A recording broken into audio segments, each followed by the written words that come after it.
Good evening. Welcome to the Wednesday, April 20th, 2022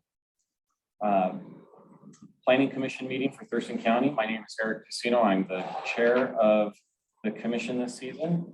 The Thurston County Planning Commission is a citizens advisory commission to the Board of County Commissioners on land use planning matters such as comprehensive plan and zoning ordinance amendments. Planning Commission actions are in the form of recommendations to the county commissioners who are the final decision makers. All Planning Commission meetings are open to the public, and at this time we're doing a hybrid meeting where hopefully there's people joining online through our Zoom link and here in the courthouse. Citizens are welcome to observe all Planning Commission briefings and work sessions. Public comment is allowed on those topics for which public hearing has not yet been held. So at this time, we should probably do a sound check to make sure that Commissioner Wheatley is still with us virtually. Commissioner Wheatley, can you hear us?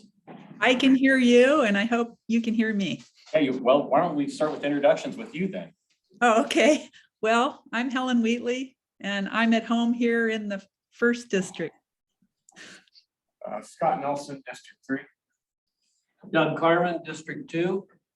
Barry Halverson, District 2, Yelm, Washington. And it looks like we have some people missing, but we do have a quorum tonight, so we will move forward with business. At this point, has everybody had a chance to look over the agenda? If so, I move that we approve the agenda. Second. is there any other discussions on the agenda? All those in favor signify by saying aye. Aye. Opposed? All right, the agenda is approved. Has everybody had a chance to look over the April 6, 2022 meeting minutes? I move to approve the April 6th meeting minutes. Second. Is there any discussion on the meeting minutes? Hearing none. All those in favor of approving the meeting minutes for April 6, 2022 signify by saying aye. Aye. Opposed? All right, the meeting minutes are approved. At this point, we will entertain members of the public to address the Planning Commission if there are any. It does not look like there's any in the courthouse. Is there anybody online that would like to address the Planning Commission? I can't read any names or see any hands. Okay, there's no hands so far. All right, well, oh, we just got one. I guess I'll go through the rules for this. Okay, we have one person on. Okay, so we do have one person that would like to address the Planning Commission tonight. So Hello. we have a 3-minute timer that will show on one of the video screens. Oh, that's Kevin. Oh, is that Kevin? Yes. Kevin, are you showing as an attendee instead of a panelist? Yeah, Polly she just sent me the Zoom link for a panelist, but I haven't received it yet, actually. Okay. Yeah, I just sent it. I just got an email from him asking for the link. Can I you can't just- promote him because he's not. Oh, Can we just leave him able to talk? unmuted? Yeah. Yeah, that would be That great. works. And so we do have Commissioner Kevin Pettinger here with us tonight. Kevin, what district are you representing? Yes. District 1? Okay, thank you very much. I guess that leads us into new business for tonight, which would be a work session on open space. And I believe you're up, Marissa. Thank you.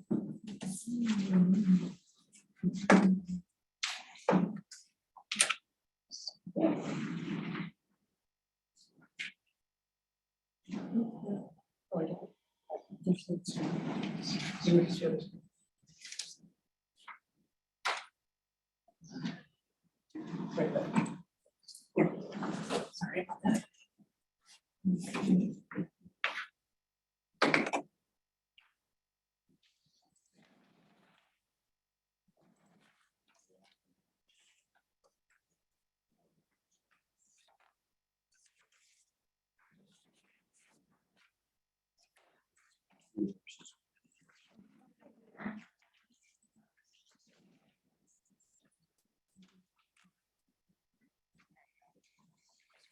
Good evening, Commissioners. My name is Marissa Westman. I'm an associate planner and biologist here on behalf of Thurston County's Community Planning Division. I'm here this evening to ask you to set a public hearing for May 18, 2022 on the matter of the George Open Space application. Since some of you are new, I will first provide a brief background of the Open Space Tax Program. And Doreen Baird, Senior Control Property Analyst with the Assessor's Office, has kindly joined us this evening to answer any tax-related questions. She's also brought some handouts, if you may be interested, which show all the different current uses under open space. So once I've provided the background of open space, I'll stop to see if anybody has any questions for Doreen or I, and then proceed to discuss the current application review. The Open Space Tax Program is guided by the Open Space Taxation Act, which was enacted by the Washington State Legislature in 1971 under RCW Chapter 8434. Under this act, county governments are required to conserve open space lands, and with this program, tax reductions are granted if qualifying properties are maintained in a rural, undeveloped state. In accordance with state law, all property shall be valued at 100% of its true and fair value unless exempted by law. Two such laws providing this exemption exist. One is the designated forest land under Chapter 8433 RCW, and the other is the Open Space Taxation Act under RCW Chapter 8434, which authorizes 3 tax classifications: agriculture, timber, and open space, as well as 1 subclassification, farm and agricultural conservation land. We're here this evening to discuss the latter program. Under enrollment open space, property tax reductions are based on a change from highest and best use to current use, and based also on the public benefit rating score, which is determined by a formula using a point rating system. The tax reduction actually appears after the 2nd year following application submittal. So for example, year 1, an application is submitted and reviewed by county staff. Year 2, tax rolls are changed for the following year. And it's actually year 3 where the taxes are reduced. Property must be eligible for at least 1 priority resource and at least 3 points under the public benefit rating score to be enrolled in the program. The Thurston County Assessor's Office handles the application process for the farm and agricultural and designated forest land classifications. The tax determination decisions for each application is made by the Assessor's Office. Meanwhile, the Board of County Commissioners handles the open space farm and agricultural conservation process for parcels no longer meeting the requirements under the assessor's program, and also those applying for other resources, categories which would include farm and agricultural conservation land, fish and wildlife habitat, private recreation areas, and urban growth area open space. Home sites and other non-resource areas are generally ineligible for open space classification, and the minimum amount of land excluded for existing residential structures is at least 1 acre. However, some exceptions can be made if a property contains 20 or more contiguous acres in which a home site allowance may be granted. Applicants must meet the criteria in RCW Chapter 8434 and also in the Thurston County Open Space Tax Program guidelines in order to be eligible for enrollment. If deemed eligible, then the taxes are reduced due to change from highest and best use to current use, and it's the public benefit rating system score which determines the actual percent reduction. Priority resources are given a point value and categorized as high, medium, or low priority resources. 3 points are awarded for high priority, 2 for medium, and 1 for low, and 1 additional point can be granted for resource enhancement. Additionally, points could be awarded for allowing public access or for existing historic and conservation easements. Shown here are all the priority resource categories in open space, with the highest number of classifications being in the high priority resource category. All open space applications go through a public review and hearings process. There is a fee to apply, which in 2022 is $1,616. This fee must be paid at the time an application is submitted. Additionally, applicants must submit supporting documents with their application materials. In other words, evidence that their property meets the criteria for the resource category they're applying for. And the required supporting documents could vary just depending on what the resource category is. So this concludes my background of open space. Did you have any questions for Dorita or I? No, thank you. On for the application, your discussion. Will we see Helen, so she has a hand? Holly, if Helen raises her hand, could you let us know if Kevin does? Okay. Okay. Doesn't appear to have questions. Or if, I don't know if they can hear me, but if we miss you, just speak up and we'll make sure that we do hear you. Okay, I can hear you. Thank you. Helen? I don't have any questions. So the application currently under review is for the George property. The George family is applying for enrollment under the significant wildlife habitat area and resource enhancement categories with no public access. Sarah and Nicholas George wish to enroll 12.12 of their 13.12 acres in the open space tax program, subtracting 1 acre for residential structures. The property is located in the South Olympia area off Case Road Southwest. Its current use is residential and agricultural, with the ag use being primarily livestock grazing. The property is known to support a variety of wildlife, including important species listed in the Thurston County Critical Areas Ordinance. So the applicants wish to conserve and improve wildlife habitat on site while continuing grazing practices in a manner which is compatible with their conservation goals. The George property is located in the Upper Chehalis Water Resource Inventory Area, or RIA 23, which has been prioritized for riparian restoration by the state and tribes under the Aquatic Species Restoration Plan. The property is also situated in the Allen Creek Basin. Allen Creek is known to support the federally threatened Oregon spotted frog, the state-sensitive Olympic mud minnow, in addition to coho salmon, sea run and resident cutthroat trout, and a variety of other fish species.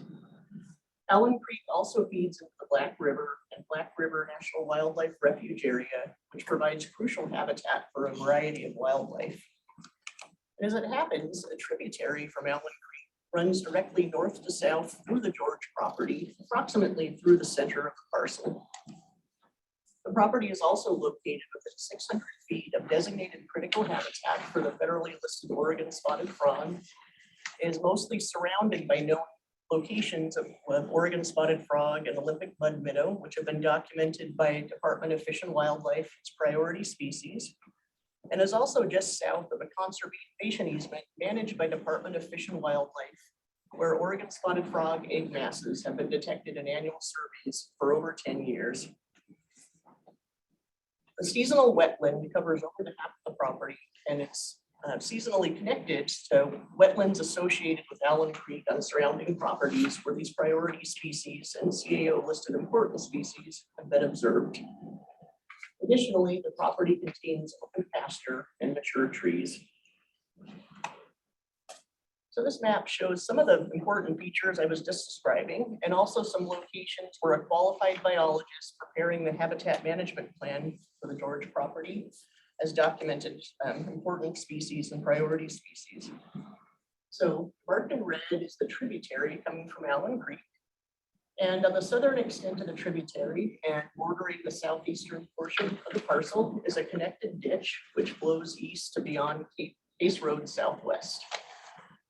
Important species have been documented in both the tributary and the ditch. Those black triangles represent locations where the state-sensitive and important species Olympic mud minnow have been detected. And in fact, that picture on the left is of an Olympic mud minnow, which was detected on site by a biologist. On the southern extent of the tributary, an adult Oregon spotted frog has been observed. And the remainder of those points represent locations where northwest salamander egg masses and adult red-legged frogs have been observed. Shown here are mapped wetlands on the George and surrounding properties, as well as Allen Creek in the tributary.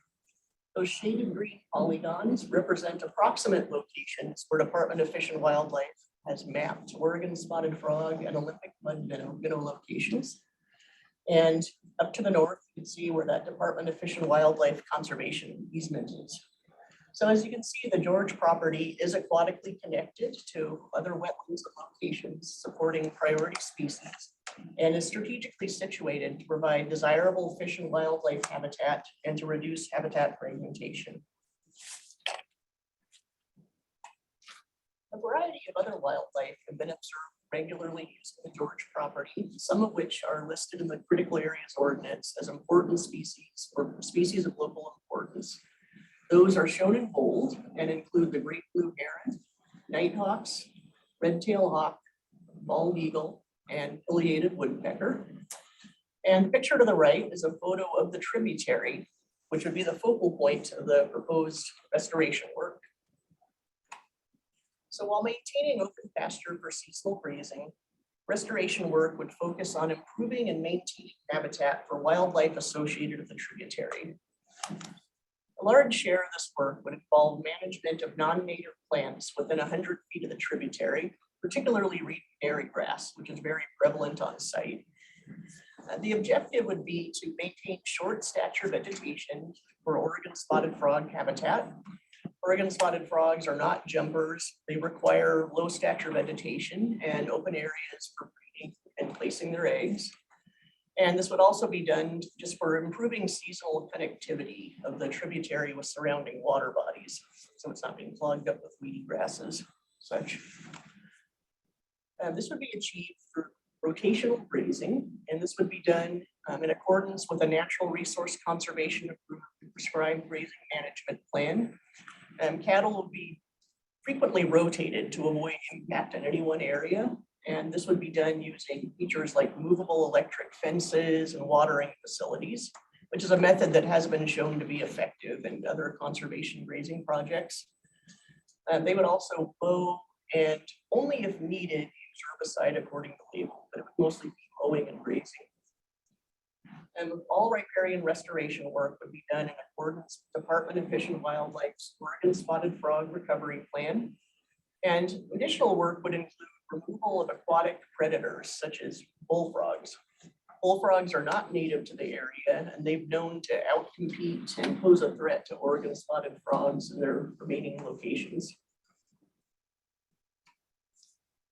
So in overview, the George property meets the criteria for enrollment under the significant wildlife habitat area and resource enhancement categories for 4 points and a 50% reduction in market value. They meet the criteria for the following reasons, which are also described in RCW Chapter 8434 and in the Thurston County Open Space Tax Program guidelines. Important and priority species have been documented on site by a qualified biologist. Supporting documents, including a habitat management plan, were submitted with the application.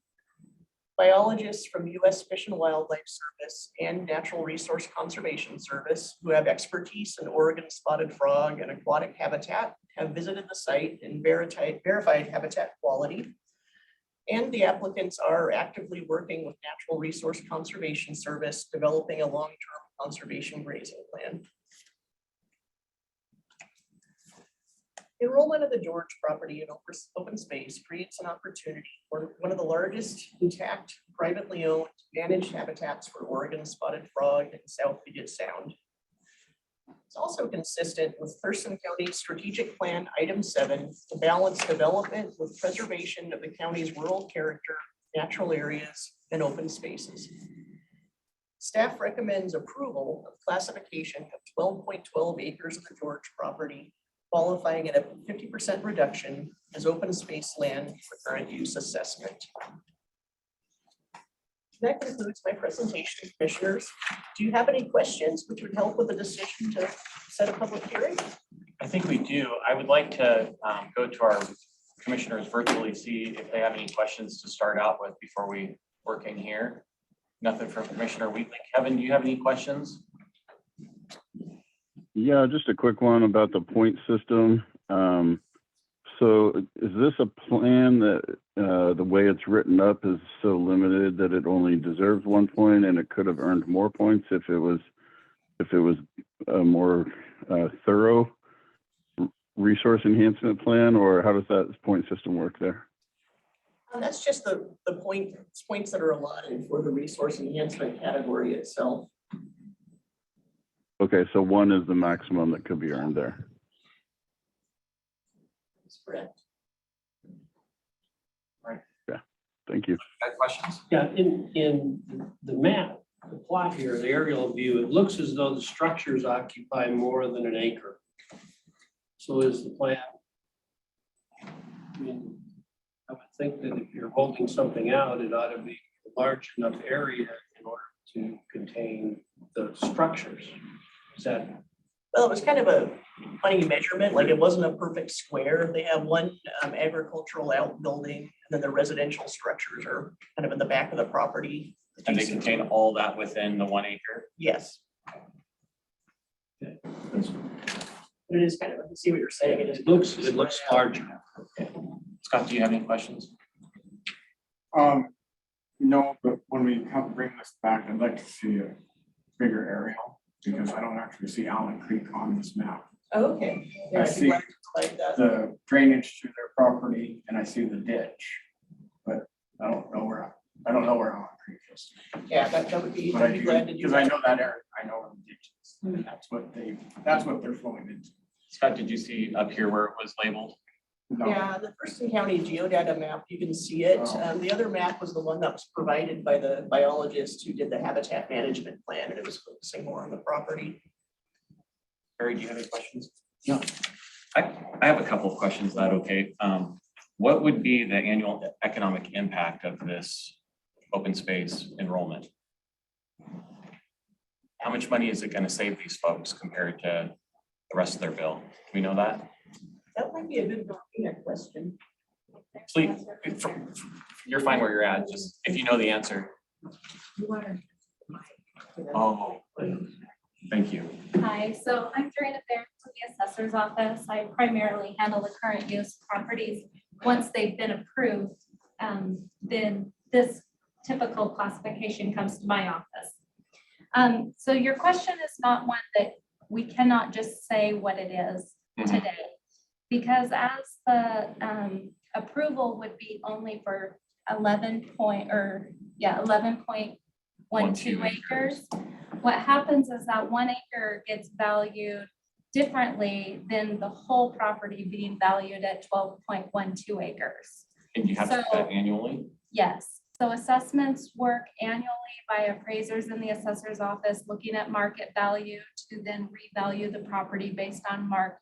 And so what happens is the whole 12.12 acres is going to continually be valued each year, but only the 11.12 acres receives the reduction.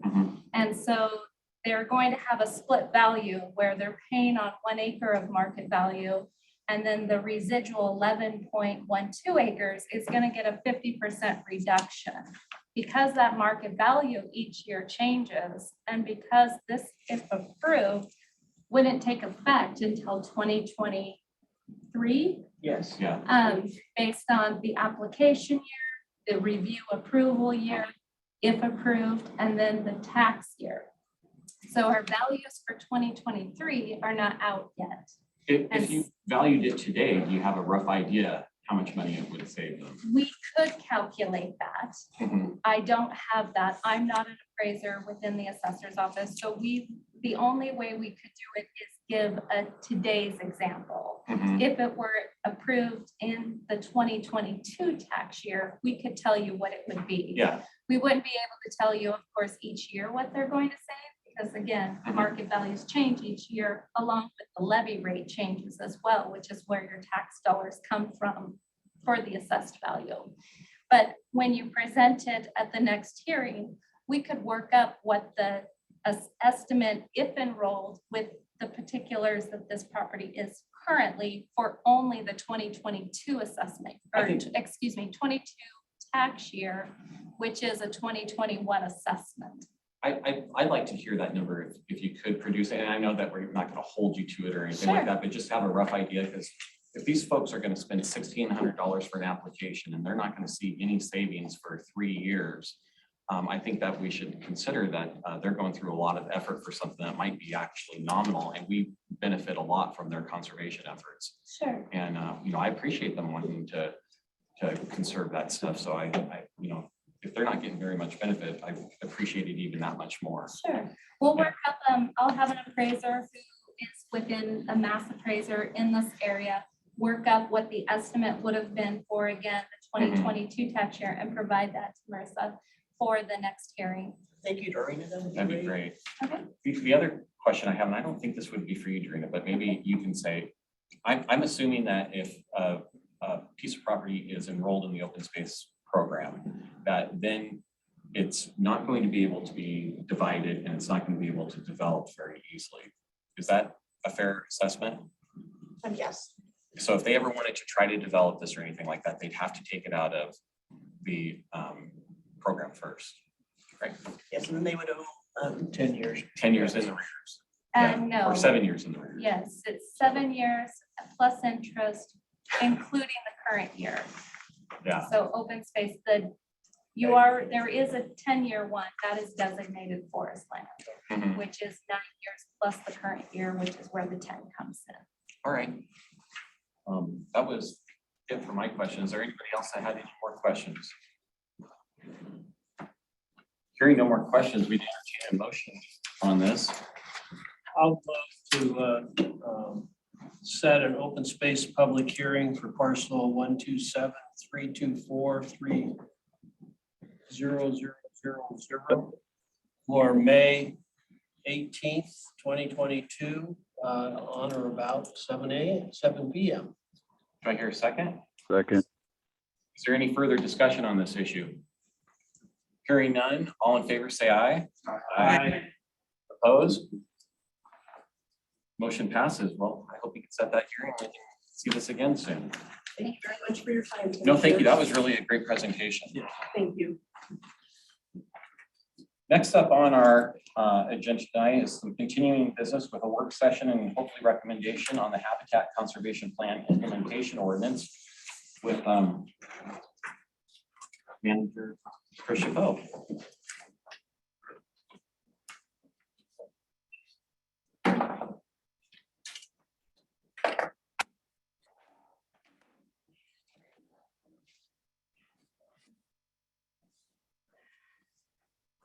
All right. Good evening. For the record, Christina Chabot, Community Planning Manager. Last time we met, we had a public hearing on this particular project. And that April 6th public hearing, there were a number of questions and comments by the public. And I'm going to go, and you all asked me to take a look at some of those comments and questions and bring back some information, which we have done. So I put together a memo, and that is online and was provided to the commission. So the themes that we heard during that public hearing were, first one was noticing and appeals of applications. So noticing and appeals of application and the procedures are actually standardized and in Title 20. So Chapter 2060 contains information on review timeframes and how noticing is completed for each permit application type. Chapter 1740, the new chapter that is adopting the Habitat Conservation Plan, doesn't create any new procedures for appeals for noticing or the process by which an application moves through review. Instead, in order to maintain consistency, we're following the procedures as outlined in Title 20 or Chapter 2060. In the second theme we heard was enforcement. And I can understand why there's a lot of questions and concerns around enforcement. The HCP is a new process, but the county has standardized enforcement procedures, and we did those and compiled all that in 2016, and those are all found in Title 26. So again, Chapter 1740 doesn't implement any alternative enforcement procedures, instead references the standard enforcement procedures in the county code, which is in Title 26. This is to maintain consistency so everybody knows and understands what could happen in the future should there be a compliance case and a violation found on their property. Now, if there are violations of other agency rules, WDFW was brought up at one point. Of course, U.S. Fish and Wildlife has their own rules under the ESA. Those entities could bring forward a separate compliance case if they found sufficient evidence. So there could be potentially on a violation, multiple agencies working with the property owner to bring the property into compliance. The third thing we heard was surrounding the conservation program and how it's going to work and what it's going to look like, and understanding that the conservation program should be specific to each species. And it is. So the conservation program builds on the network of existing local, state, federal, and conservation actions out there. U.S. Fish and Wildlife Service has required us in the Habitat Conservation Plan to outline performance standards. And those performance standards are by species. So the Mazama pocket gopher, the Oregon spotted frog, the Oregon Vesper sparrow, and the Taylor checker spot butterfly all have their own performance standards. Development code proposed before the Planning Commission doesn't establish or look at any of those conservation measures. What it does is actually set the application process, provides the information about what is required in that application and the conditions upon which the county will issue a permit for the impacts, and then the county goes out and does the conservation. So 1740 describes the review processes, the development standards, and the required mitigation methods, but the county will take on the conservation program, and all of that is enforced and discussed in the HCP and in the incidental take permit, which U.S. Fish and Wildlife will oversee. And one of the other things that we heard were mitigation fees. And yep, there are going to be mitigation fees, and those mitigation fees will be proportional to the impact and to the size of the impact, I should say, and to the condition of the habitat being impacted. And by that, I mean the higher the quality of habitat, the bigger the mitigation fee. So bigger area of impact could also increase your mitigation fee. So we will be working with each of the applicants to avoid, if they can, minimize their footprint, and then work through the mitigation process with them.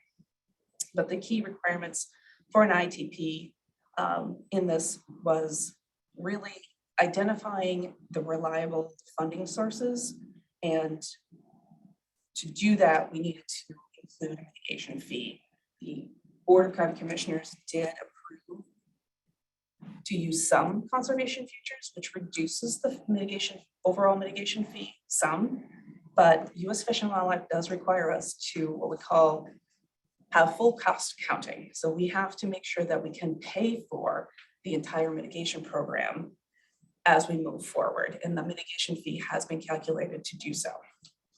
So we do appreciate the Planning Commission's review of the implementing ordinances, and we do hope that the Planning Commission has received the information that they need to move this particular item forward. there's any questions, I'm here to answer them. All right, before we get to questions, I just want to remind everybody that this is not a discussion about the HCP itself, but about the implementing ordinance and getting this going, because we would like to see the HCP actually enacted. I think it is one of the best documents that has come out of Thurston County in a decade. And I think it's going to help a lot of people, and it's going to make our environmental lives better. So if we do have some questions specifically about the implementing language, I'd like to, of course, entertain those. But when it comes down to the nuts and bolts of the HCP, that's already been discussed. It's already been blessed by every other agency. And now's not the time to go back and try to change anything, because we couldn't even if we wanted to. So with that, let's start questions with our virtual commissioners. And it looks like Kevin, do you have your hand up? I can't. He does not. Okay, Helen, do you have anything? No. Nothing? How about from the room, Scott? The only thing I have is, because we don't have it right in front of us, there was some grammatical and punctuation Yeah, we'll things go, pointed out. Do we back. have those taken care of? we will make sure that those are taken care of, yes. We also have attorneys that catch those things. Barry, did you have any questions? No. For Doug? At this time, we entertain a motion. I'll make a motion to move forward the amendments to the Board of County Commissioners for the A-8 Habitat Conservation Plan Implementation Ordinance, Title 17 and 24. Second. Motion's been moved and seconded. Is there any further discussion? Hearing none, we'll all in favor say aye. Aye. Opposed? No. Thank you very much. Motion is passed. All right. Well, with our continuing business, we are at agenda item 7, a work session on A27 non-conforming code update. Ashley, it's all you. Hi, well, I'm Ashley Rye with the planning department, and let me just get my PowerPoint up. Oh, let's see which one is it. There we go. Oh, I need to share a screen first. Oh. Don't hit I know, don't leave.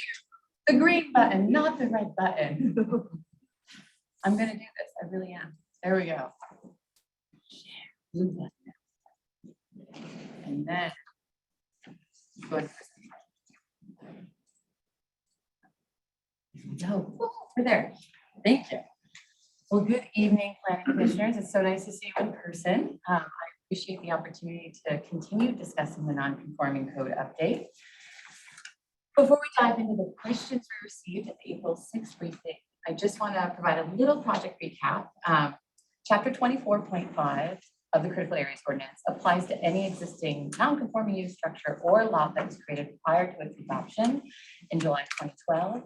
If someone wants to expand their use or structure or develop their lot, they often have to go through a reasonable use exception process. That's a lengthy, cost-prohibitive process for many members of the public. After working with a number of these applicants over the years, Development Services staff has identified some key changes that would streamline the permitting process for these smaller scale projects with minimal to no impacts to our critical area buffers. Rather than go through a reasonable use exception, these smaller projects would be processed administratively.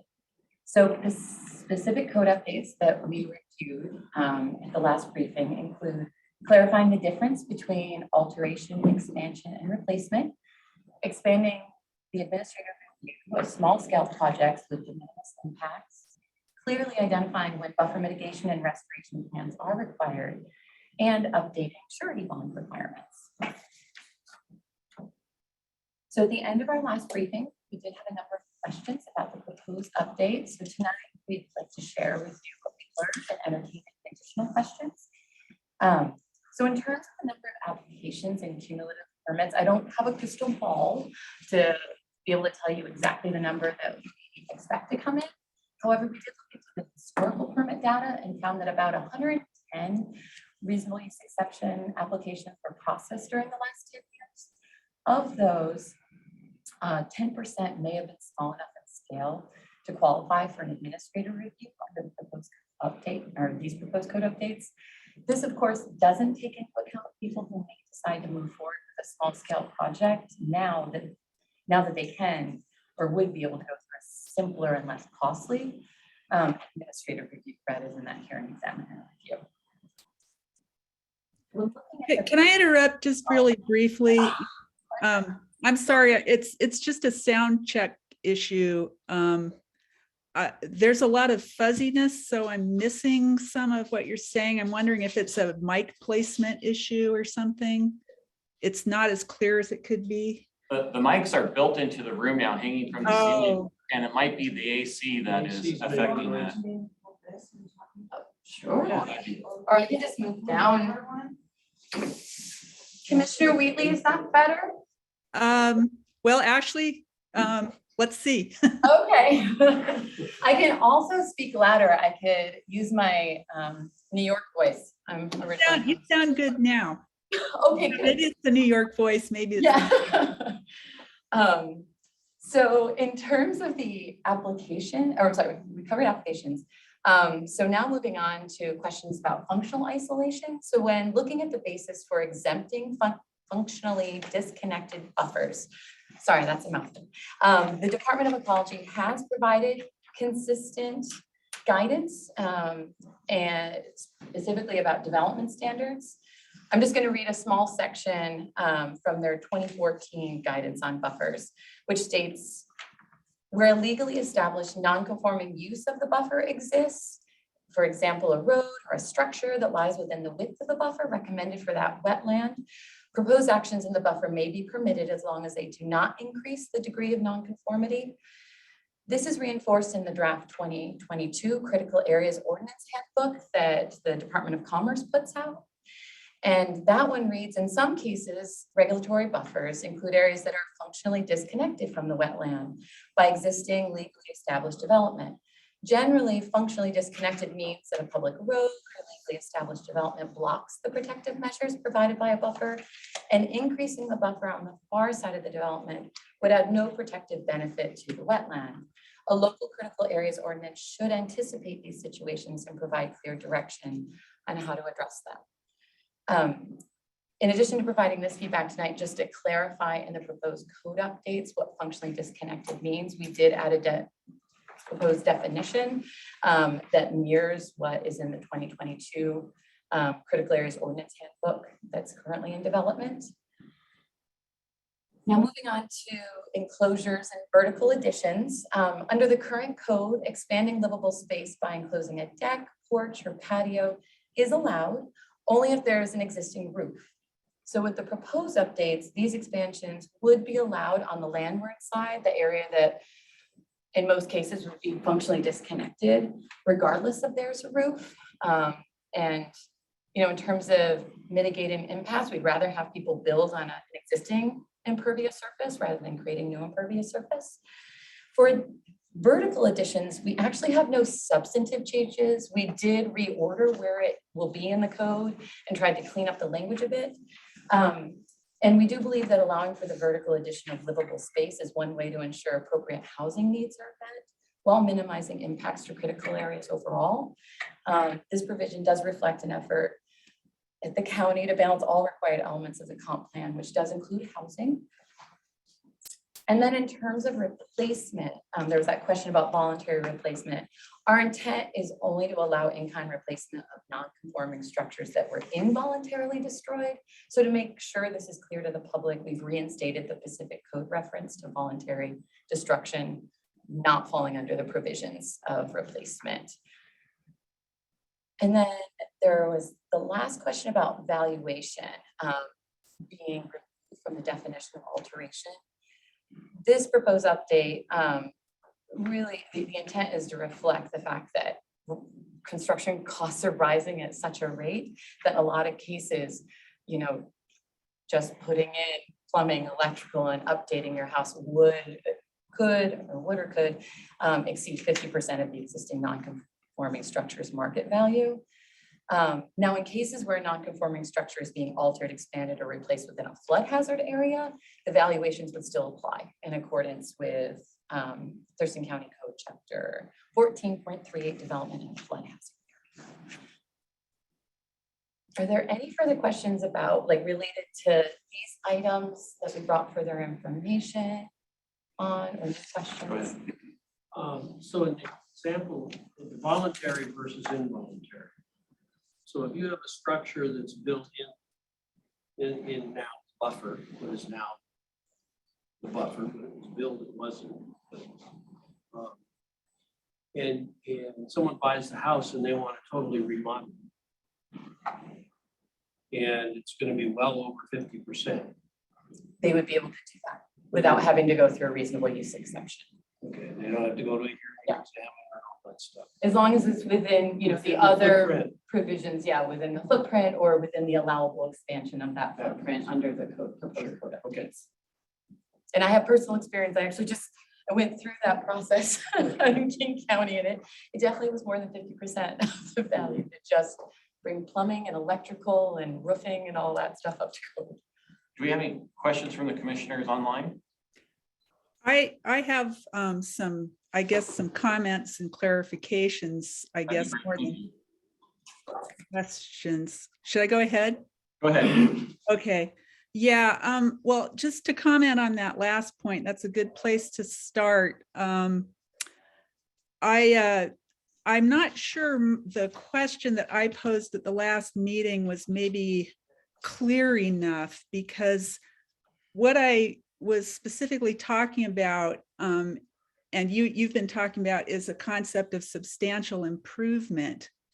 And my question really went to whether it's appropriate for a critical areas related code to be changed in order to allow for substantial improvement. And the code as it stands actually specifically says that it doesn't use the term substantial improvement, but that if you look at the terminology about the value, the value of the improvements, that's pretty much boilerplate for the concept of substantial improvement. And it explicitly says that it shouldn't be allowed. And that makes sense because this is the critical areas ordinance. And so really my question was going to that point about the importance of best available science. And I took a little bit of time to delve into the critical areas handbook and other things, related to that on the ecology website and so forth. And in the critical areas handbook, and I don't think the public actually has access to the 2022 revised draft, so I couldn't reference it. So I appreciate you putting that language in there because I couldn't find it online. So that's maybe important to know. But in the 2018 critical areas handbook, it talks about reasonable use. And what we're talking about here really is about taking these non-conforming requests and not having to have them go to the hearing examiner to be looked at in terms of reasonable use, but instead they have an administrative review. So reasonable use is kind of the theme here. And there was a statement within the critical areas handbook, and I'm just going to quote it. It says, to avoid a taking, cities and counties typically include a reasonable use provision that allows only the minimal reasonable use of a property that would otherwise be prohibited. Note the word minimal. To go on, unlike variances, the purpose of a reasonable use exception permit is not to allow general development within critical areas, but to allow only the minimal quote unquote reasonable use of the property so as to avoid a constitutional taking. So that, it seems to me, is the standard that should be applying here. It's not about facilitating people's use of this non-conforming structure within a critical area.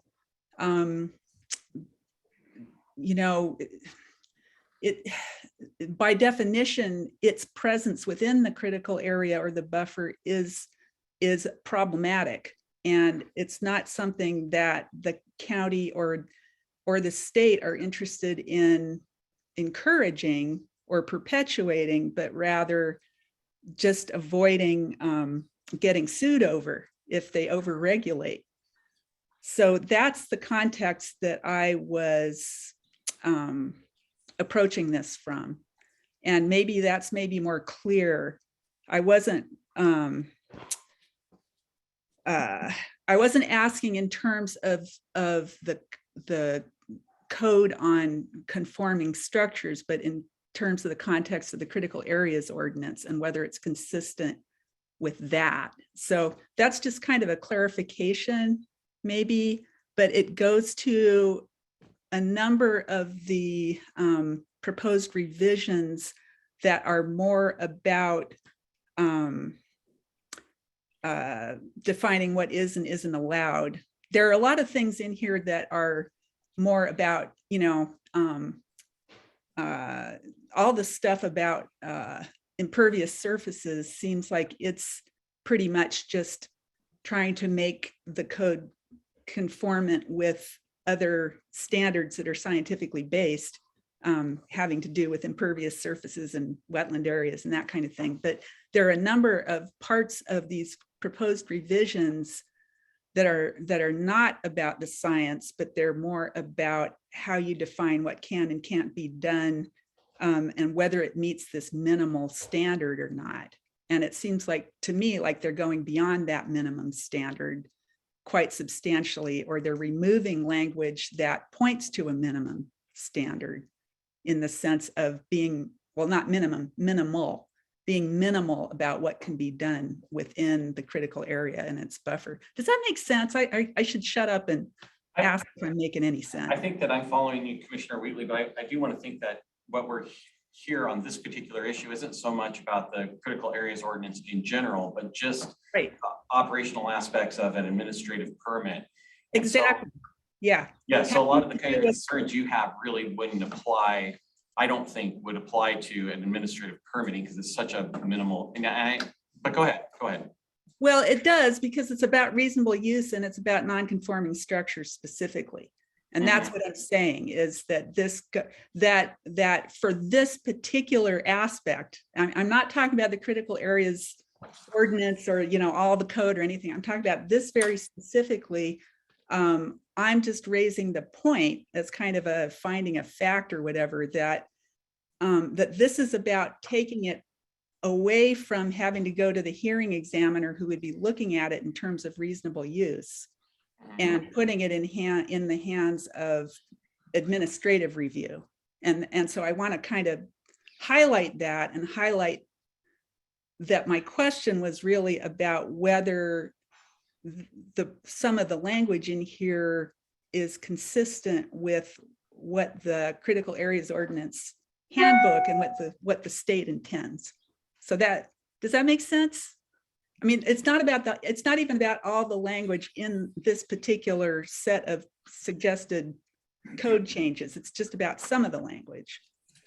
And part of that would be that language that flips it from saying that you cannot, build to a substantially higher value to you can build to a substantially higher value. I mean, that's not just a clarification, that's an actual change in the policy.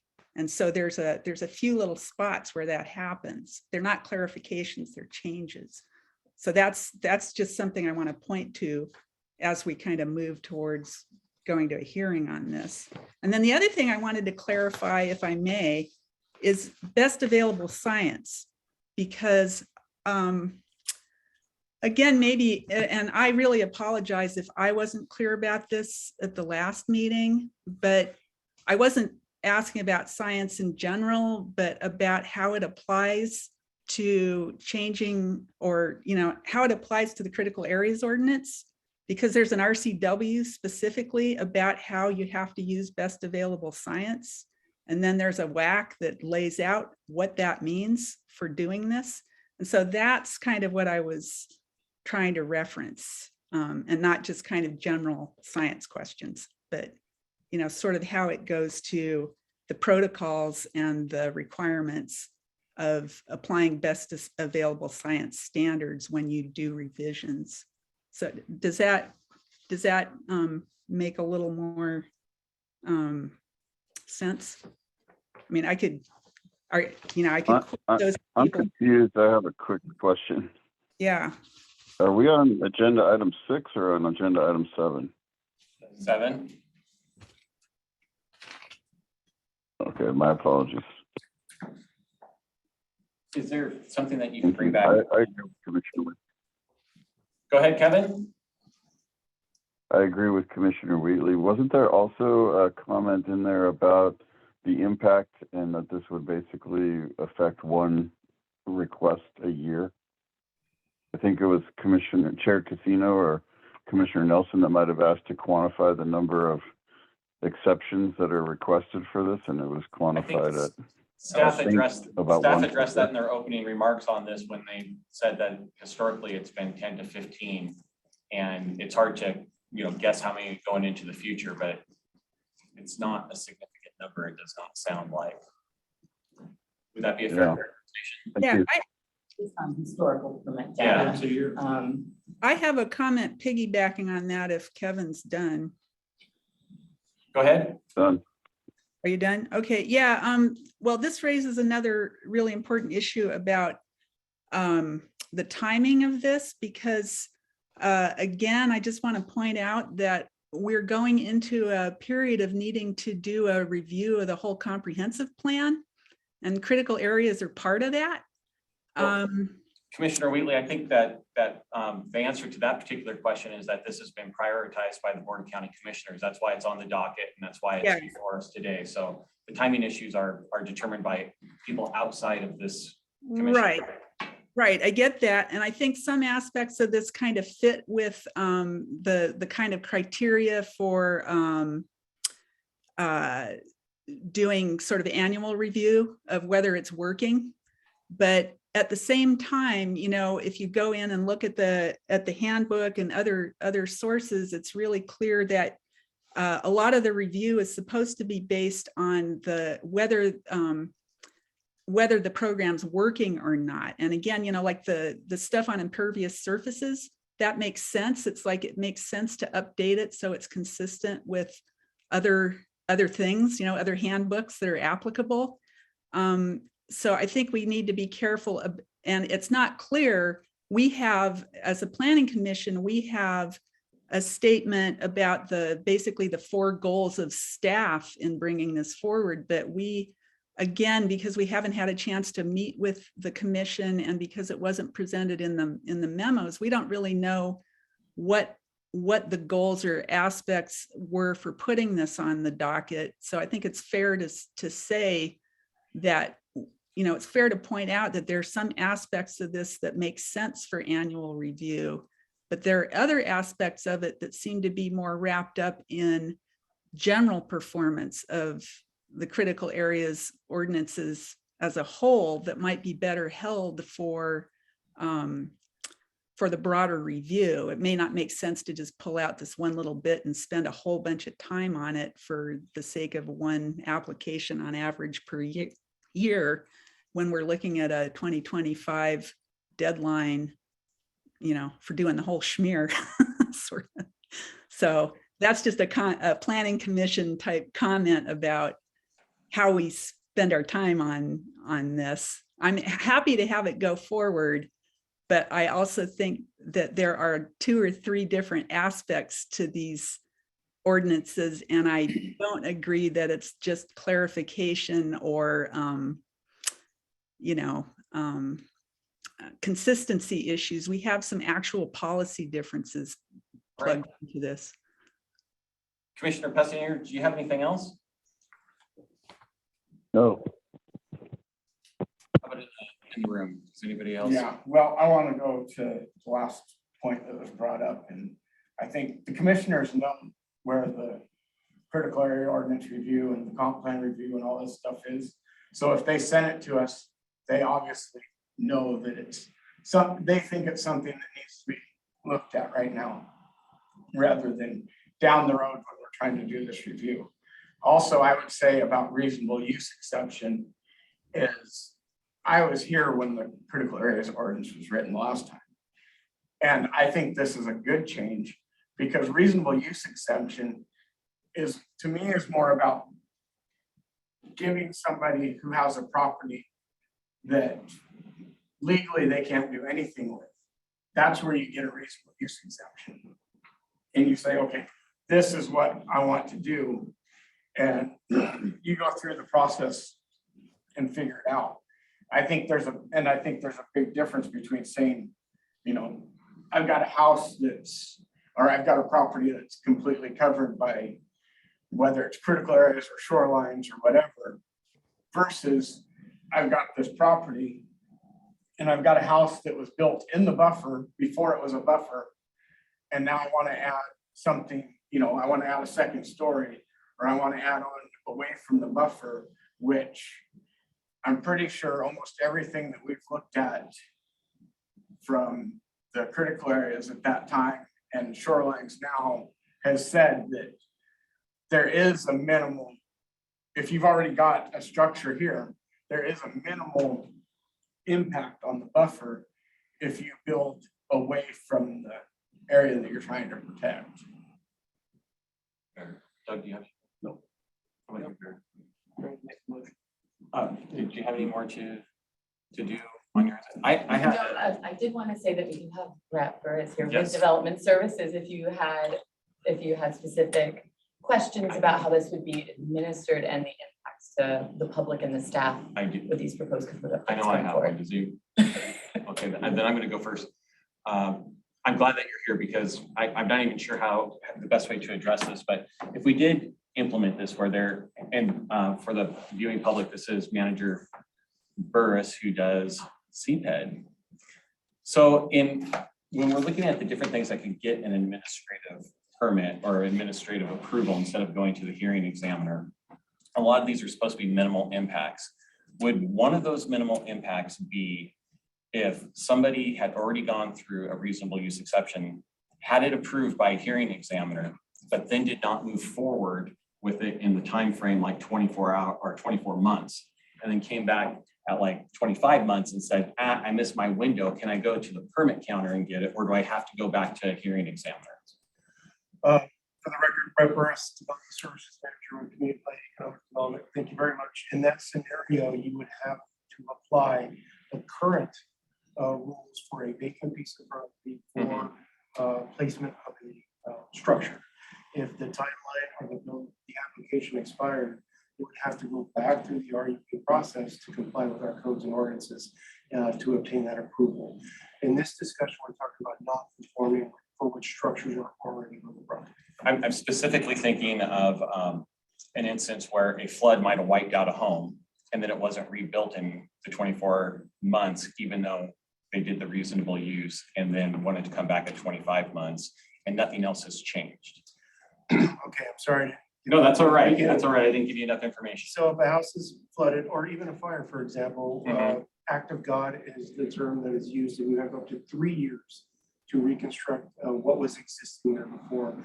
If that 3 years passes, unfortunately, a reasonable use exception would be required. Okay. Yeah. Can you give us any other examples of where this across the counter approval would come in?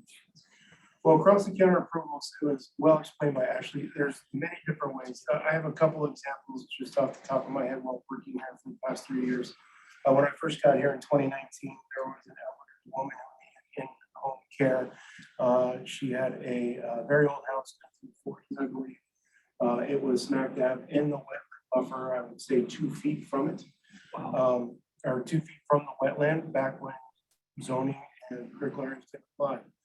Her only opportunity to create an in-home living room for the home care person was to utilize a 10 by 12 patio away from the wetland on the back side of the property.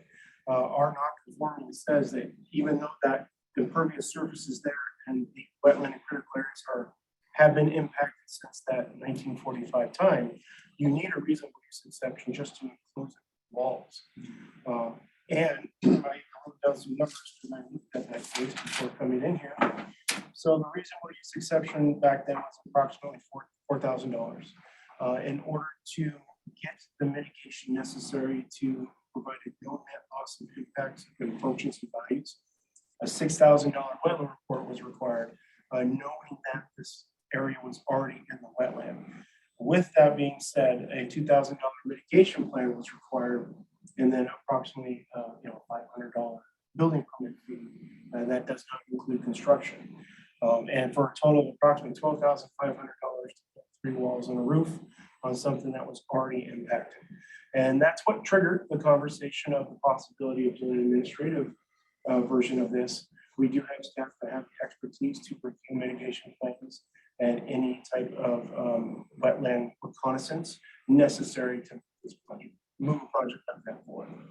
And last week, an old coworker of mine, when I worked at the city of Olympia, walked in and withdrew his application because he wanted to again include an already impacted patio for a sunroom.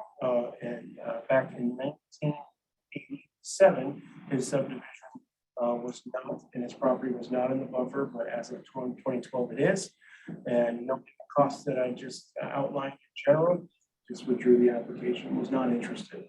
And so going back to what Ashley says, it's really tough to juggle how many applications we really get. Because when somebody comes in for a building permit, we review it, and then we tell them, you need to do a reasonable use exception. There's plenty of withdrawals. So this non-conform, excuse me, no, go ahead. So this non-conforming update of the code was precipitated by comments from the public to the commissioners saying, hey, look at, this is costing me a freaking fortune to put 3 walls in a 10 by 10 area. This wasn't just one example. And the commissioners came up and said, hey, we need to make changes to this in order to make some amenable opportunity for people to live in their own home. I can't confirm, but the meeting I had back in 2019 was with the commissioner. That Yeah. Okay. It was with, I'm sorry, it was with, you're really fuzzy. I'm sorry. That seat seems to be a really bad seat for being able to hear what's being said. Sorry about that. So could you just repeat that last part? It's half of what you're saying is fuzz. Is this any better? Okay, I moved underneath one of the ceiling microphones. So the statement that was made is that I cannot confirm that it was initiated by the public to a county commissioner and brought forward by the county commissioner. What I can confirm is that when I had a meeting with this specific applicant, the meeting was with the county commissioner and the applicant. Okay, thanks. Do we have any other questions for either Brett or Ashley? Okay, I do want to consider that this is not a hard and fast decision point for us. This is just whether or not we want to set a public hearing, which would mean that we're still going to have more work sessions and take more stuff into account. So with that in mind, would anybody care to make a motion? Yeah, I'll make a motion to set a public hearing for A27 non-conforming code update for May 18, 2022. 7 p.m. 7 p.m. Do I hear a second? Second. Is there any further discussion? Well, I have, I guess, discussion. I'm going to vote in favor because I think there are some aspects of this that should go forward and it's appropriate to go forward. But I am not, there's some parts of this I regret that they are part of this review process because I don't think it's in keeping with the guidelines and protocols for how you revise critical area ordinance code. Any other discussion? All those in favor of setting a public hearing for A27 non-conforming code update on May 18th, 2022, signify by saying aye. Aye. Opposed? The motion passes. Thank you very much. I look forward to that public hearing. Thanks for coming in. I wasn't expecting to see you. It was good to have you here. Thank you very much. Up next on continuing business is agenda item 9, which is a work session on the Shoreline Master Program with Andrew DeFotis. Thank you. I am Andrew Kovas, Interim Senior Planner with Community Planning and Economic Development. I'll go ahead and share the screen and launch the PowerPoint. Whatever that was. It's still in yeah. Working on it.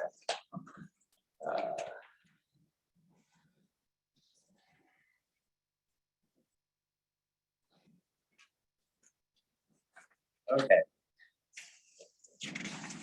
So tonight, we are hopefully going to complete the remaining SED review requests that were brought up by citizens during the public comment period for the SMP. I've been doing this over several work sessions at the request of citizens and the Planning Commission prior to the public hearing to work through issues that were brought forward. As Planning Commission is aware, the Planning Commission may revise or propose revised shoreline environment designations for shoreline reaches consistent with designation criteria and the other guiding provisions of the Shoreline Management Act.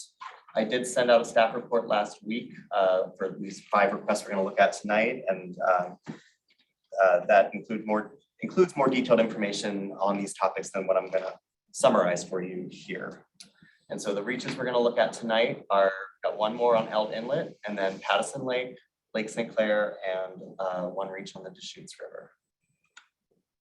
Okay, so for the record, and for anyone watching, as we all know, all jurisdictions must assign shoreline environment designations to shoreline reaches as part of the SMP approval or SMP update process.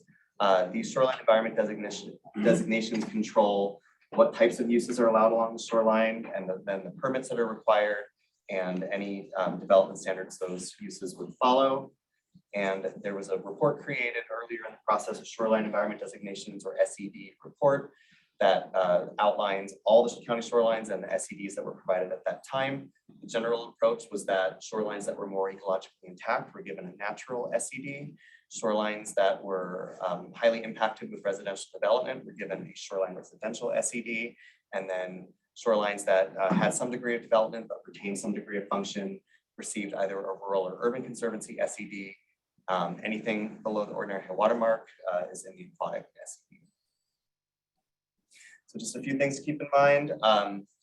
The analyses I'm going to present are what's based on the criteria that's in the SED report. And I have now updated the draft SMP. So the next version you see is consistent with the SED report. So that's going to be great. Planning Commission should be looking at what is the best SED for the reach or the property in question. There's overlap between the criteria, but we're looking for the best fit. And then the goal of the work that we're doing here is to ensure that the SEDs help ensure no net loss of shoreline ecological function, which of course is one charge of shoreline updates.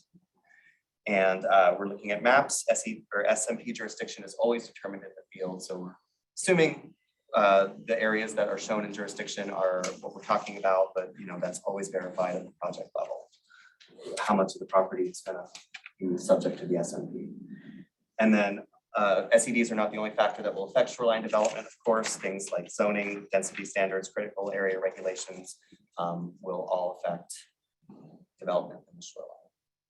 Okay, so the first one we're going to look at here is on Elk Inlet, and it's reach MEL 9 to 10. In the upper left-hand corner of the screen, you can see the general location of this reach. It's on the east side of the west side of Elk Inlet, northwest of the city of Olympia. And currently the SED out there is rural. The proposed SED based on the earlier phase of this project was rural conservancy. And the requested SED from one of the citizens who lives out there is to relook at shoreline residential for that reach. And then I stitched together a photograph to kind of show you what that reach looks like. And it's pretty good, not perfect, but it's pretty good stitching of what that looks like out there. Okay, so I'm going to summarize some of the findings that came out of my analysis.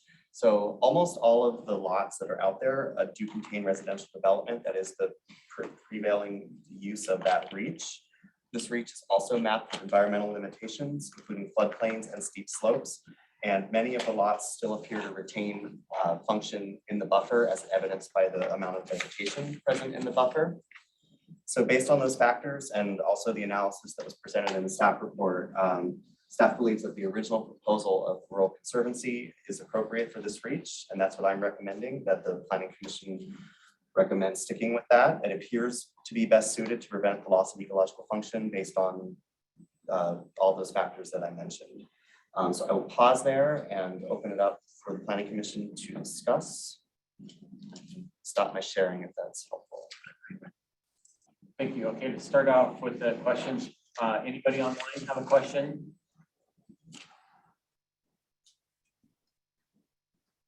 Commissioner Wheatley, you unmuted. Do you have something that you'd like to say on this issue?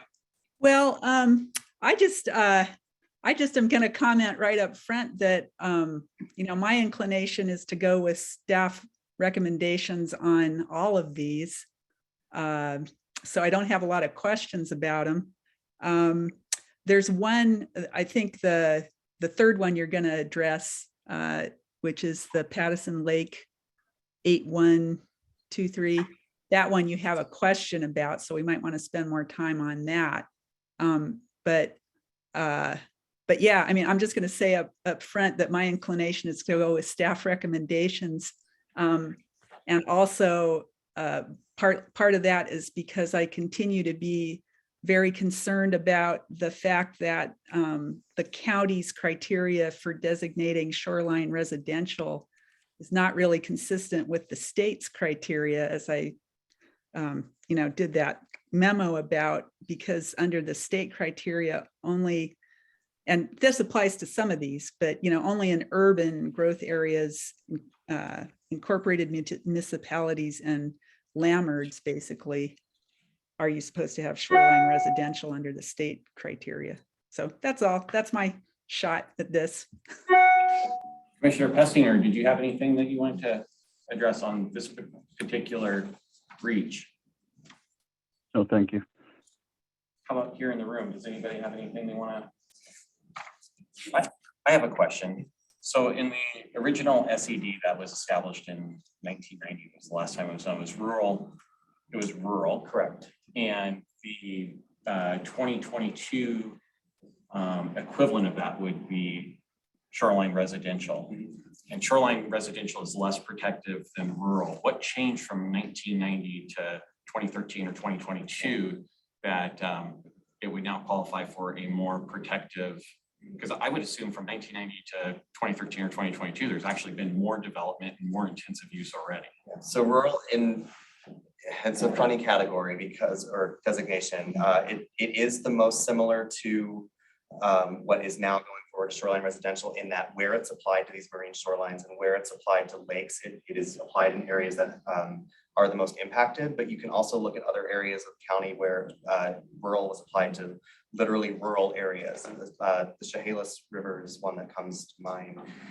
What changed since then was that as an earlier part of this process in 2013, we did a whole new inventory and characterization. And so the criteria that were established at that time, and then the review that was done, that's where this reach landed in that bucket of rural. So the criteria changed, not the criteria changed for evaluating, and there might have been some changes in development and use, assumedly going up, but it was really the change in the criteria that made the suggestion be to be more protective SED. Yeah, theoretically, I mean, as we know, these shorelines continue to develop. And so from 1990 to 2013, I'm sure there were more homes built in and additions and things like that. But yeah, I am a little fuzzy on what the criteria were in 1990 to get us to that point, but but yeah, you know, it was a fresh look at the entire shorelines under that new criteria. And, you know, those areas that were already significantly modified and were rural were the ones that were likely to be recommended for shoreline residential, because there were areas that were rural. The 2013 inventory and characterization process led to a recommendation to stay shoreline residential, but in other cases, as Planning Commission has discussed, there are other obviously examples where it's gone the other way, from rural to rural conservancy, and consistent with the criteria. Barry, did you have anything? No. Do we know if this citizen request was initiated by one of the homeowners in this reach? I believe it was, yes. Okay. Yes. Is there any other discussion on this particular reach? You said most of it's side bank. I don't know that most of it is. I just know that there are steep slopes mapped along it in places. I could, we could look at that, but there are steep slopes present. There are areas where the floodplain actually comes up onto it's mapped on the, what appear to be landward of the ordinary high water mark. Would anybody care to make a motion concerning this particular reach?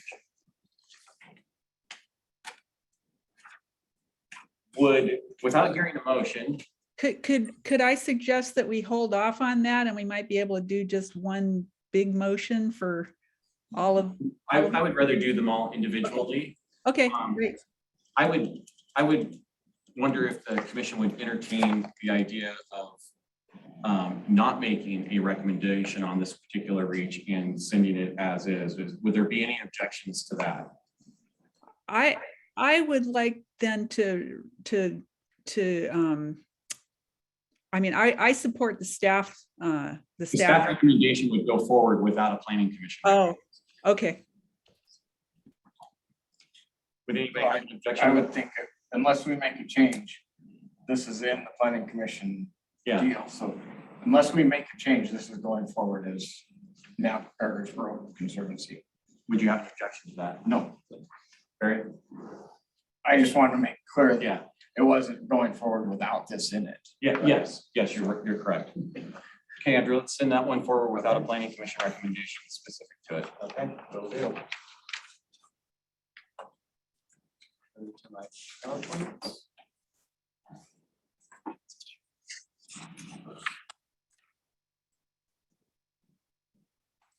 Okay, the next reach we're gonna look at is Pattison Lake, LPA 7 to LPA 8. So the upper left corner of the screen there, you'll see Pattison Lake as it exists east of the city of Lacey and urban growth area of Lacey, and the yellow arrows kind of pointing you to the south end of the lake. That's where this area is. Specifically, bottom left corner here, this parcel that's circled is the parcel on which the request came in. It's also this parcel right here, so to kind of show you it's on a reach break. The request came in from the landowner who's here on this parcel here.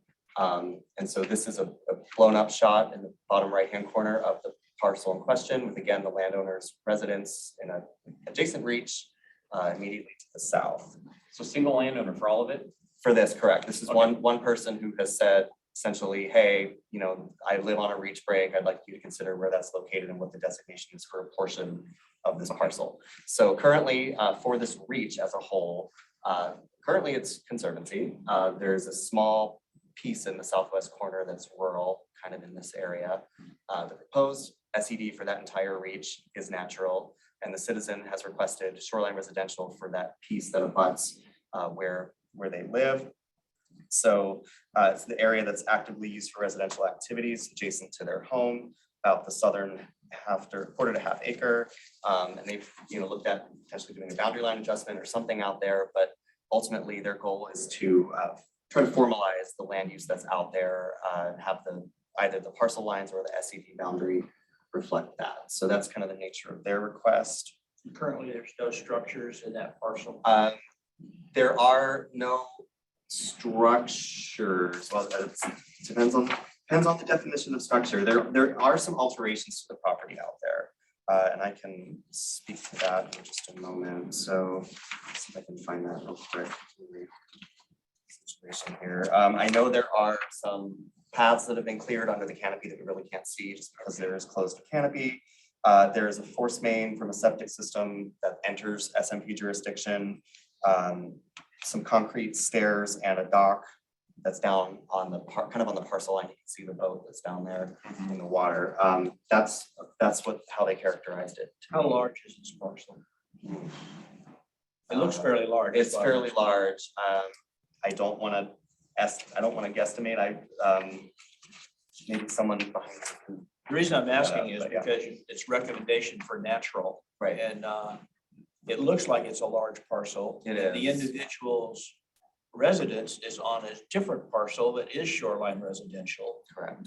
And he hasn't applied for a boundary line adjustment to include a little bit of that southeast corner.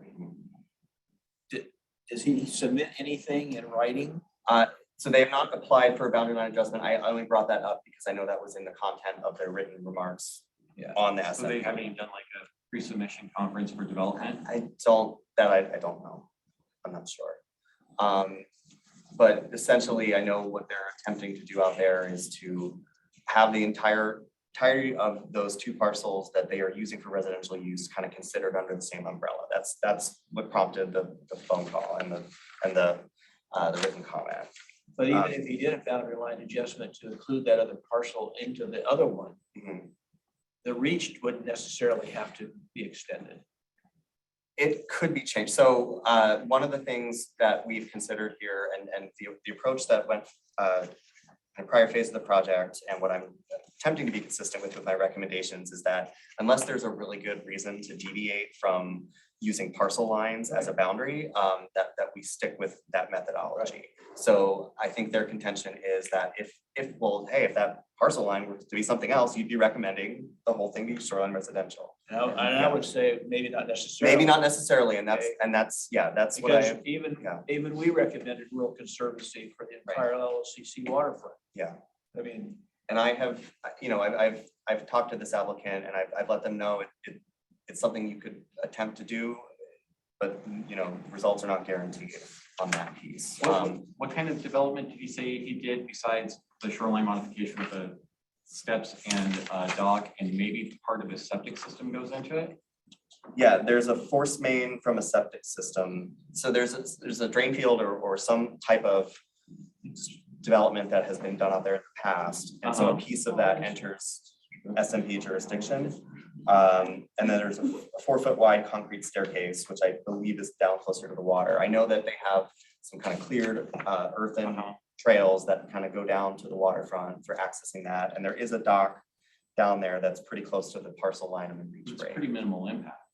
Characterizing it as So- pretty minimal impact would be fair. So that, and that's a great segue into the findings that I had for this, which essentially were, as a whole, this parcel appears to match the rest of the reach, which was proposed to be natural. Overall, that parcel appears to be relatively undisturbed, except in that area in the vicinity in that southwest corner where he's talking about. You can kind of see, you can see where some of the landscaping kind of goes over the parcel line there. So there has been some impact, but based on staff analysis, I don't believe that it necessarily rises to the degree that there should be shoreline residential on that parcel. And I also don't necessarily believe that there's circumstances out there that would warrant putting more than one SED on a parcel, which is what we're trying to avoid. So the gist of it is that I concurred with the original recommendation from 2013 to leave this as is. So do you have anything? Scott, do you have anything? Do we have anything from Commissioner Wheatley or Commissioner Pestinger? Nothing here. All right, at that time, I entertain a motion. I move that we use the staff's recommendation. Second. The motion to include staff's recommendation has been made. Any further discussion? Well, I guess I'm a little curious. I mean, isn't that kind of what we said we didn't need to do with the last one? If we're going with the staff recommendation, we don't really need a resolution. Well, our planning commission Mixed messages here. Our planning commission recommendation is to adopt the staff's recommendation. That's the motion. Yeah, well, I'm just saying, is it a mixed message to do that on some but just to not say anything on others? It is a mixed message because on the first one, we didn't want to have an opinion. And on this one, we do want to have an opinion. And the opinion is to adopt the staff recommendation. Or that's the motion. Well, okay. Any other discussion? Hearing no other discussion, all in favor, please say aye. Aye. Aye. Opposed? All right, Andy, that motion passed and. Can I make a motion that we support the staff recommendation on the last one? I'm looking for the term for any, which one was it? First one we did. On the first one that we reviewed tonight, Yeah, the one that we decided to go forward without a resolution.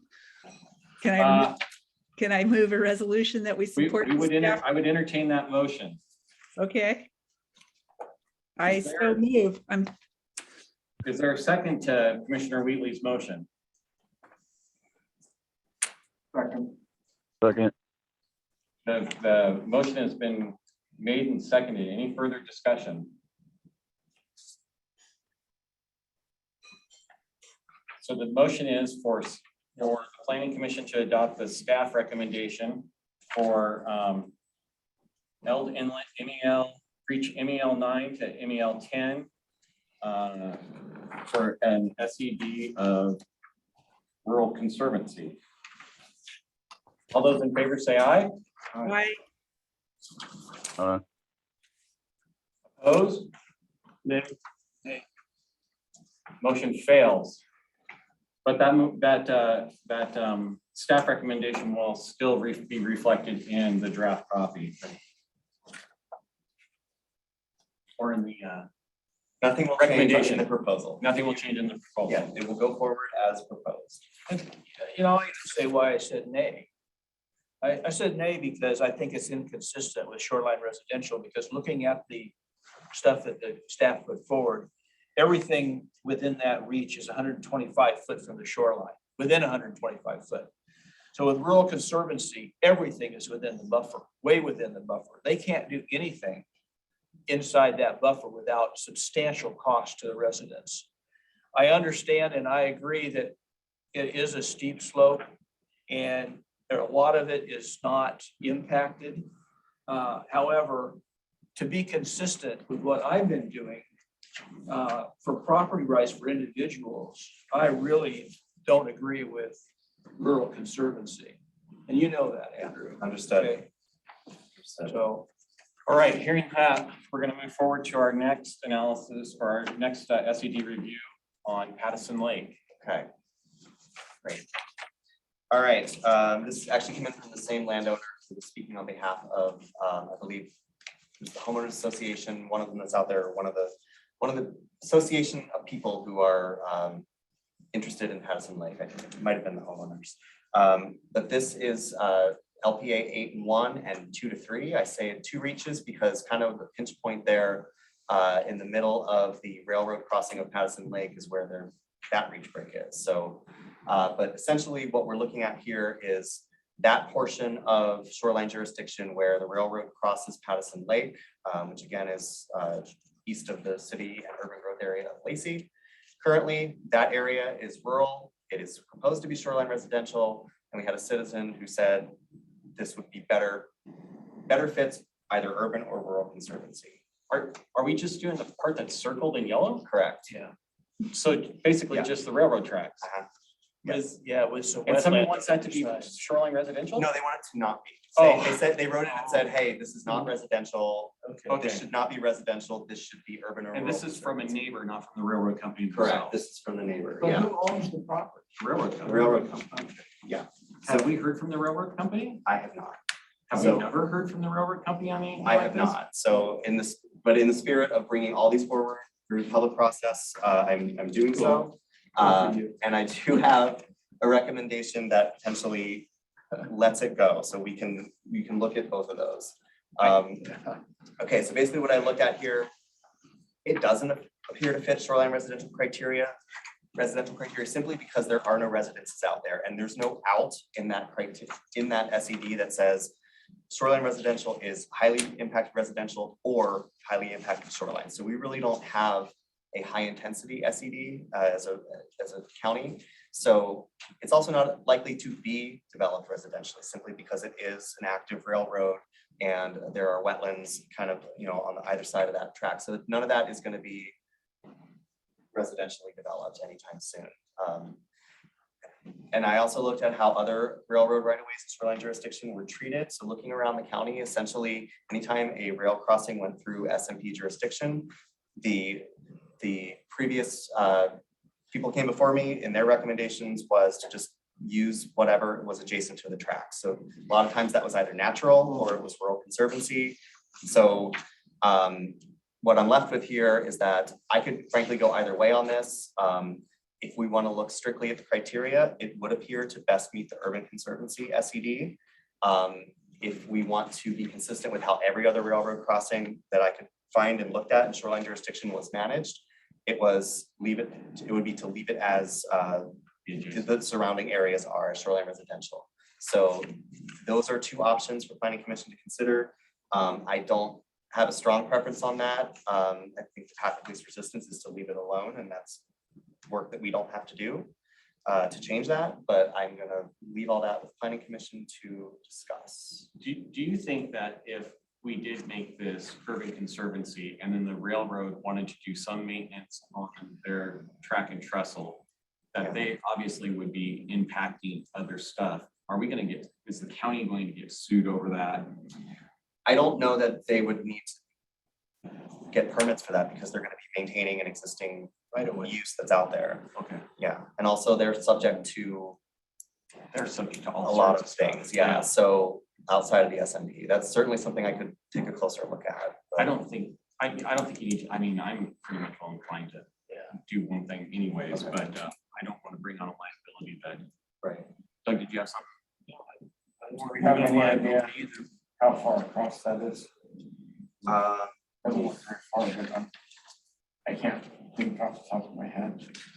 I remember walking it one time when I was a I kid. think it's a couple hundred yards at least. I would It's not think far. so, Yeah. maybe not a mile, but maybe a quarter to half a mile, something like that. Could we get you? Oh, yes. My apologies. Sorry, yes. Commissioner Wheatley, please. Yeah, I think it would be consistent with the priorities of our comprehensive plan, the chapter on environment, open space and recreation, as well as the SMP, to open the door to taking a look at the proper designation of these kinds of railroad crossings. And so I am happy to propose a resolution that it be designated as Urban Conservancy, even though that hasn't been done before, but I think it's worth opening that up. And, you know, that's kind of the imperatives of our strategic plan. I'll second it. Well, before we entertain the motion, I want to hear from Commissioner Pestinger. Nothing? Nothing. Well, let's go back to Commissioner Wheatley and see if she wants to propose a motion. I do. It's just that I'm fumbling around looking for if you can give me the name of it again. I propose that it be designated as Urban Conservancy. That's the choice, right? A motion has been made to make Pattison Lake reach LPA 2 to LPA 3 and LPA 8 to LPA 1. Yes. The SED to be Urban Conservancy. Is there a second? Second. It's been moved and seconded. Is there any further discussion? Go ahead. Andy, let's say that the railroad abandons their main line. Mm-hmm. And so we're gonna put a trail on there. Could they do that under Urban Conservancy? I would think so, because conservancy is, recreation is one of the pieces of that, and we're also going to be looking at what is the impact of that? Is there a net loss of function? Probably not, or something like that. So less intensive That's what we use. did on Goat Island too. Yeah. So we can put trails out. Yeah. Scott, did you have anything on this one? I don't really know. I just like good lines, and I think this, because if that was on the end of the reach, I'd have no problem. It looks like it's right dead center. And It's so now, between two reaches. well, on the map, when you look at the lines, Yeah. it's The end of one reach and the end of the other reach and circled together. it's all one Yeah. solid line is what I'm saying. So if we're at the end of one, I have a lot less concern about fudging stuff back and forth when we're kind of on the edge. But when we're right dead center, that's the other thing we have to look at is, does it make sense to switch that? And I think for what it's worth, we we would not, because it is like a pinch point between those reaches, they both continue in either direction along the shoreline. We would not propose to create a new reach here. We would simply take this unique piece of these reaches that is different than all the other land use around it and clip that urban conservancy to the railroad right of way parcel lines. Well, we have a motion that's been seconded and discussion has been made. So I'm going to call for a vote. All in favor of the motion signify by saying aye. Aye. Opposed? Motion passes. Thank you. Okay. Did you want to stay? Okay, 4 out of 5, we got 2 more. All right, so we're now gonna look at Lake St. Clair, reach LSC 1 to 2. It's one specific parcel. So the upper left-hand corner is showing you where we're at. We're at the north end of Lake St. Clair, which is east of the Lacey and Olympia. And so this parcel here is one parcel within reach LSC 1 to 2, which continues around this northern part of the lake. So all this here is natural. This parcel is also currently rural. The proposed SED for that whole reach is natural. The citizen request is for shoreline residential because since 2013, they've built a house on this property. So it no longer reflects, the conditions that led to it being natural at the time is the comments we received. Andrew, do you remember what the zoning on that is? I think it's 1 to 5. It's either 1 to 5 or MGSA, but I think it's 1 to 5. And that is a 7-acre parcel that I know. Okay, I know that one. All right. So it has been developed since the inventory characterization was done. And looking at this, my analysis based on the existing conditions out there, based on the criteria, it does not appear to meet the natural criteria anymore. It's been developed. However, it does still appear to retain ecological function based on the amount of vegetation that remains on the parcel. And it's also mapped in parts with steep slopes in the central portion of the parcel. Based on that information, staff recommends using the original, recommends a designation of rural conservancy, given those existing conditions, which could be done by either done in the existing reach and just have one parcel that is rural conservancy, or we could create a new reach for just that parcel. There are other reaches on this lake that are of similar size. So there are some options there Planning Commission could choose to exercise. Are the properties to the south of that one rural conservancy? So everything going down this side of the lake is shoreline residential, actually. This is a reach, and I apologize for not having the designations map, but the subject parcel and everything to the right going around the north end of the lake is all currently proposed to be natural. Everything this way is shoreline residential. And so I did look at shoreline residential and is that appropriate here? That's what they asked for.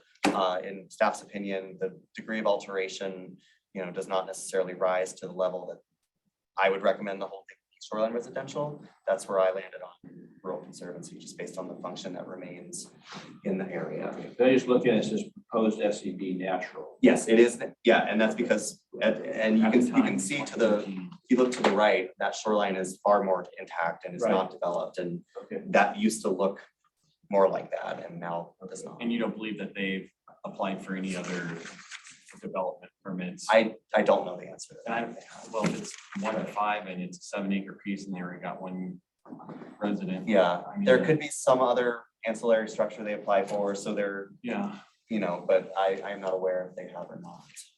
Okay. Scott, did you have something on this one? Sure you did. I can pause the motion. Online, do we have any discussion on this particular parcel? Well, I guess I had a clarification question. So you were saying that there's a couple of ways of approaching it. If you do want to do the conservancy, that you could either make a separate reach, or I was a little confused about, you were saying that there's a couple of this, like if the commission were to recommend making it a conservancy, there's still a question about how to shape it, because there might be a separate reach or something else. So could you clarify that a little bit? Yeah, so right now it's kind of in that border zone, right, where this parcel is right on the a reach break. So the planning commission could choose to give it its own separate reach, because then you stick with that whole concept of each reach has one SED, which is the cleanest. Or, you know, we could just leave it as it is and it's going to remain a part of that reach that is still natural, but that parcel itself will just be designated rural conservancy. So But you're saying it's easiest to make it a separate, reach, that there are other reaches of that size. So it wouldn't be weird. It would. Right. So if there's a combined motion that someone wanted to make, I mean, that could be something that the planning commission chooses to do. Kevin, do you have any comments on this particular reach or this particular parcel? No, thank you. I believe that Doug wanted to make a motion. I move to accept the staff recommendation of rural conservative. Do you have that with a reach in mind? And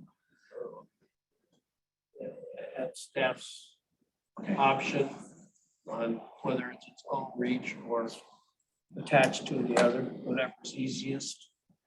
Well, the one to the south is shoreline residential and the one to the north is natural, so it'd be its own reach. So making it its own reach is your motion? It's fine. Okay. Is there a second to that motion? Could you restate the motion? Yes. So the motion is to create a reach singularly for that parcel and then to assign it an SED of rural conservancy. That motion has been made, seconded. Is there any other discussion? Hearing none, we'll take a vote. All those in favor say aye. Aye. Opposed? Motion passes. Thank you, Andrew. Thank you. We're on our last We're one. on the last one, the last one that we have in this process. That's awesome. Thrilled to report. Okay. All right, so the last one we're going to look at is the Deschutes River. It's reached DE 17, DE 18. It's specifically one parcel in the middle of this reach the landowner wrote in about. So on the left side of the screen there, you can see the location of this reach of the river is west of the city of Rainier. And on the right is a blown up image of the parcel without any shoreline jurisdiction on it, just so you can see it. So currently this area is conservancy for the whole reach. The whole reach is proposed to be natural in the 2013 SED report. And the citizen has requested shoreline residential specifically for their property, but we went ahead and looked at the whole reach just to be consistent. Okay, and so what I found in looking at this is that this reach does appear to contain two different types of land uses. In the north, north couple parcels are timberland parcels that are actually in the open space tax program that we heard about earlier tonight. And in the southern part of the reach, it's more residential, almost exclusively so. And based on the analysis that I did, the timberland portions of the parcel appear to best reflect the criteria for the natural SED, where the residential parcels appear to best meet the rural conservancy SED criteria. Several of those parcels have shoreline or have residences in shoreline jurisdiction that have been developed, but they do retain a significant amount of vegetation out there, and there are environmental limitations mapped with wetlands, floodplains, and slopes. So that led to a fairly novel approach here. Bear with me. So what staff is recommending that we do here is, if you look at the picture, so the current reach break is up at the top of that picture. And so the entire reach is currently proposed to be natural. What I am proposing is that Planning Commission consider moving that reach break to the south, to that second yellow line here, so that essentially the timberland parcels would be natural along with everything to the north that's already in that reach. And then propose changing the proposed designation south of that, currently proposed natural, proposing rural conservancy, again, just based on the criteria, based on the number of parcels in SMP jurisdiction that have homes in them. Part of the methodology is to try to avoid putting already developed residential properties in the natural environment when those homes are in shoreline jurisdiction. So that is the basis for that recommendation. And I will go ahead and pause there and open the time. Yeah, okay. Anything from the floor? Yeah, so just to clarify for me, what you're talking about doing is moving the reach from the point break for that reach further north, South. moving it south. Yeah. That line goes to there. Okay. So all that would. So that would all be natural, Yeah. which is forestry. Yeah. And the parcel that we're talking about that has the home on it Mhm. would be rural conservancy. And the rest of that reach. And the rest All of the the reach rest to of the it, yeah. south.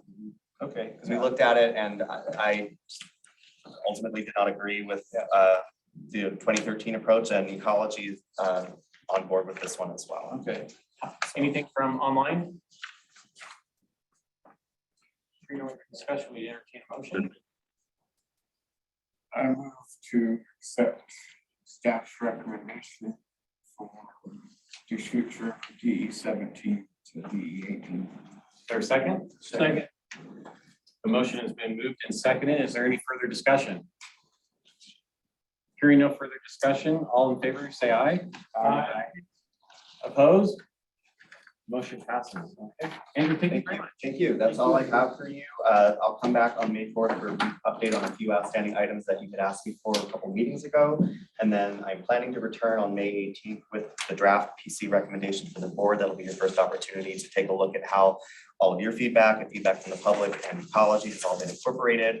And it'll be your first opportunity to hash into that and see where we go next. Thank you very much, Andrew. It's been long. You've done a great job. Before he goes, do you have an update or will you have an update on the, I'll call it the handbook, flyer, whatever that we've been talking about for a number of years that goes along with this to help it be easier for the consumer to comply? Right. So I've definitely taking down ideas for that as they come to me and as I talk about this update with the public and with our current planners, but I got to get all this done first before I can work on that. And we are going to go out for another grant though.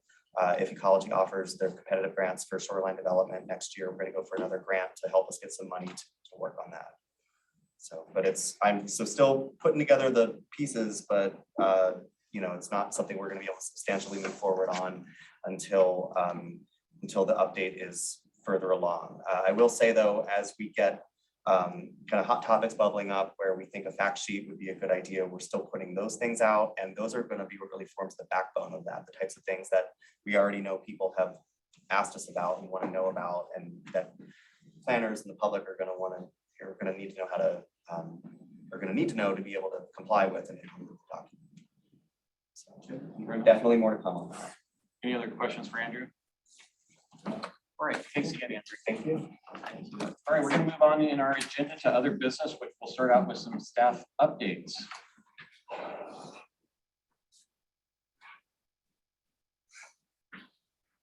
Right, Commissioner Wheatley, you can hear me? Okay, great. So I really don't have a whole bunch in the way of staff updates. The one and only update that I have is that we are working to put together a planning commission VOCC dinner, and we will be contacting you all for dates in the very near future. And we're still thinking shooting for sometime in June is what we're hoping for. At this point. All right. Do you have anything else? Nope, that's it. That's all I've got. Okay. Are you still 3 FTE short? We have an associate planner position open, a senior planner position open. Both of those have been advertised and we're actively recruiting those. And then soon will be a project manager position open. That is the DSP coordinator, ag liaison position. Great, thank you very much. I do want to mention that we are still seeking planning commissioner bios. I think these are important for everybody to have filled out and turned in. Our positions as representatives of the community are not anonymous positions. And so please fill out your bios and get them back to staff so that way we can have all that. I mean, there's a lot of good reasons for having bios, and I do, you know, we always have the option that we could go back and if our applications for applying to be planning commissioners, we can use those as bios if you don't want to forward one.